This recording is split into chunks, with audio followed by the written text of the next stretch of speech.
ओम गंगणपते नमः। नमस्कार, मैं आपका मित्र पंडित लोकेश कहतोड़ी आप सभी का हार्दिक स्वागत करता हूं अपने YouTube चैनल पर। आप सभी को श्री रमा एकादशी व्रत की हार्दिक शुभकामनाएं। कार्तिक मास भगवान श्री कृष्ण जी के पूजन का विशेष महीना है और इस महीने में किए हुए संपूर्ण सत्कार्यों का आपको अनंत गुना फल मिलता है।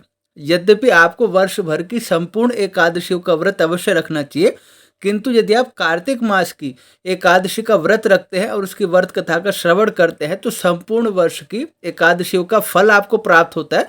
साथ ही साथ आपकी जो मनोकामना है वो भी अवश्य पूर्ण होती है। आज हम इस वीडियो के माध्यम से जानेंगे कि रमा एकादशी किस दिन है और रमा एकादशी की व्रत कथा का श्रवण करेंगे। इस बार थोड़ा सा कन्फ्यूजन है कि रमा एकादशी 8 नवंबर को है अथवा 9 नवंबर को है, तो सबसे पहले इसी की चर्चा करते हैं। 8 नवंबर 2023 को दिन बुधवार, इस दिन सुबह 8:23 से एकादशी तिथि आरंभ होगी और 9 नवंबर 2023 दिन बृहस्पतिवार, इस दिन प्रातःकाल 10:41 पर एकादशी तिथि समाप्त होगी। किंतु उदया तिथि जब है 8 नवंबर को, उस समय दशमी तिथि है और दशमी का वेद होने से एकादशी दूषित मानी गई, इसलिए दिन भर होने के बावजूद 8 नवंबर 2023 को व्रत नहीं रखा जाएगा।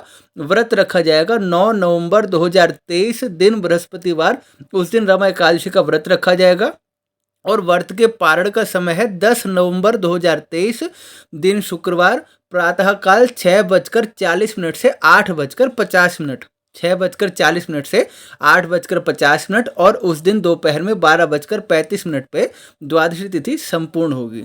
तो आपने जान लिया कि 9 नवंबर को हमें रमा एकादशी का व्रत रखना है और 10 नवंबर को आपने मुहूर्त जान लिया जब आपको व्रत का पारण करना है। अब चलते हैं व्रत कथा श्रवण की ओर। श्री धर्मपुत्र युधिष्ठिर जी ने पूछा, हे जनार्दन, मुझ पर आपका स्नेह है अथवा कृपया करके बताइए कार्तिक के कृष्ण पक्ष में कौन सी एकादशी होती है। भगवान श्री कृष्ण बोले, राजन, कार्तिक के कृष्ण पक्ष में जो परम कल्याण में एकादशी होती है वह रमा के नाम से विख्यात है। रमा परम उत्तम और बड़े बड़े पाप कर्मों को हरने वाली है।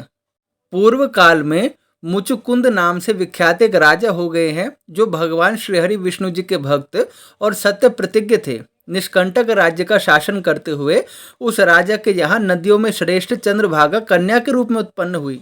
राजा ने चंद्रसेन कुमार शोभन के साथ उसका विवाह कर दिया। एक समय की बात है, शोभन अपने ससुर के घर आए। उनके यहाँ दशमी का दिन आने पर समूचे नगर में ढिंढोरा पिटवाया जाता था कि एकादशी के दिन कोई भी भोजन ना करे, कोई भी भोजन ना करे।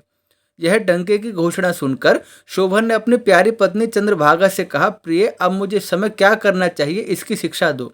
चंद्रभागा बोली, प्रभु, मेरे पिता के घर पर तो एकादशी को कोई भी भोजन नहीं करता। हाथी, घोड़े, हाथियों के बच्चे तथा अन्य पशु भी अन्न, घास तथा जल का आहार नहीं करते, फिर मनुष्य एकादशी के दिन कैसे भोजन कर सकते हैं। हे प्राणनाथ, यदि आप भोजन करेंगे तो आपकी बड़ी निंदा होगी। इस प्रकार मन में विचार करके अपने चित्त को दृढ़ कीजिए। शोभन ने कहा, प्रिय, तुम्हारा कहना सत्य है, मैं भी आज उपवास करूंगा। देव का जैसा विधान है वैसा ही होगा। भगवान श्री कृष्ण कहते हैं, इस प्रकार दृढ़ निश्चय करके शोभन ने व्रत के नियम का पालन किया। क्षुधा से उसके शरीर में पीड़ा होने लगी, अतः वे बहुत दुखी हुए। भूख की चिंता में पड़े पड़े सूर्यास्त हो गया। रात्रि आई जो हरि पूजा परायण तथा जागरण में आसक्त वैष्णव मनुष्यों का हर्ष बढ़ाने वाली थी, परंतु वही रात्रि शोभन के लिए अत्यंत दुखदायिनी हुई। सूर्योदय होते होते उनका प्राणांत हो गया। राजा मुचुकुंद ने राजोचित काष्ठों से शोभन का दाह संस्कार कराया। चंद्रभागा पति का पारलौकिक कर्म करके पिता के ही घर पर रहने लगी। हे राजन, रमा नामक एकादशी के व्रत के प्रभाव से शोभन मंदराचल के शिखर पर बसे हुए परम रमणीय देवपुर को प्राप्त हुआ। वहां शोभन द्वितीय कुबेर की भांति शोभा पाने लगा। राजा मुचुकुंद के नगर में सोम शर्मा नाम से विख्यात एक ब्राह्मण रहते थे। वे तीर्थ यात्रा के प्रसंग से घूमते हुए कभी मंदराचल पर्वत पर गए। वहां उन्हें शोभन दिखाई दिए। राजा के दामाद को पहचानकर वे उनके समीप आए। शोभन भी उस समय ब्राह्मण सोम शर्मा को आया जान शीघ्र ही आसन से उठकर खड़े हो गए तथा उन्हें प्रणाम किया। फिर क्रमशः अपने ससुर राजा मुचकुंद, प्रिय पत्नी चंद्रभागा तथा समस्त नगर का कुशल समाचार पूछा। सोम शर्मा ने कहा, राजन, वहाँ सबकी कुशल है। यहाँ तो अद्भुत आश्चर्य की बात है, ऐसा सुंदर और विचित्र नगर तो कहीं किसी ने नहीं देखा होगा। बताओ तो सही, तुम्हें इस नगर की प्राप्ति कैसे हुई। शोभन बोले, हे ब्राह्मण श्रेष्ठ, कार्तिक के कृष्ण पक्ष में जो रमा नाम की एकादशी होती है उसी का व्रत करने से मुझे ऐसे नगर की प्राप्ति हुई है। हे ब्राह्मण, मैंने श्रद्धाहीन होकर इस उत्तम व्रत का अनुष्ठान किया था, इसलिए मैं ऐसा मानता हूँ यह नगर सदा स्थिर रहने वाला नहीं है। आप मुचुकुंद की सुंदरी कन्या चंद्रभागा से सारा वृतांत कहिएगा। शोभन की बात सुनकर सोम शर्मा ब्राह्मण मुचुकुंद के नगर में गए और वहां चंद्रभागा के सामने उन्होंने सारा वृतांत कह सुनाया। सोम शर्मा बोले, शुभे, मैंने तुम्हारे पति को प्रत्यक्ष देखा है तथा इंद्रपुरी के समान उनके अद्भुत नगर का अवलोकन किया है। वे उसे अस्थिर बतलाते हैं, तुम उनको स्थिर बनाओ। चंद्रभागा ने कहा, ब्रह्मर्षि, मेरे मन में पति के दर्शन की लालसा लगी हुई है, आप मुझे वहां ले चलिए, मैं अपने व्रत के पुण्य से उस नगर को स्थिर बनाऊंगी। भगवान श्री कृष्ण कहते हैं, राजन, चंद्रभागा की बात सुनकर सोम शर्मा उसे साथ ले मंदराचल पर्वत के निकट वामदेव मुनि के आश्रम पर गए।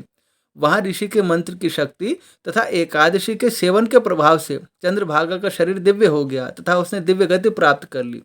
इसके बाद वे पति के समीप गई। उस समय उसके नेत्र हर्ष से खिल उठे। अपनी प्रिय पत्नी को आया देखकर शोभन को बड़ी प्रसन्नता हुई। उन्होंने उसे बुलाकर अपने वाम भाग में सिंहासन पर बिठाया।